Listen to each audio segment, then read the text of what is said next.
Respected Chief Guest of the inaugural session, Sri Katta Ravi Teja IAS, Commissioner Coimbatore City Corporation, Professor Vinod Tare from IIT Kanpur, Srimati Vanitha Mohan, Managing Trustee of Sirudali Foundation, Coimbatore. The Symposium on Sustainable Water and Waste Management, organized as a part of Centenary celebrations of PSG Sons Charities Trust.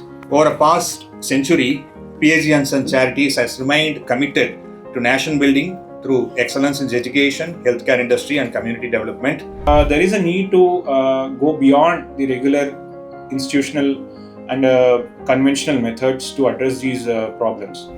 PSG has already undertaken afforestation work at PSG iTech, like the principal mentioned. We have been dreaming one day we will have all our lakes clean where we can go for a swim.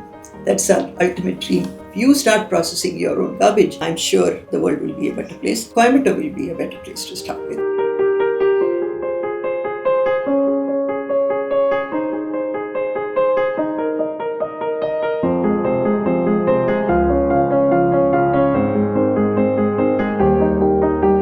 Pleasure in slightly elaborating the collaboration that Sirudali has undertaken with PSG and Sons Charities. PSG Sons Charities are celebrating their centenary year, and as a part of centenary year, they were interested in extending certain community initiatives.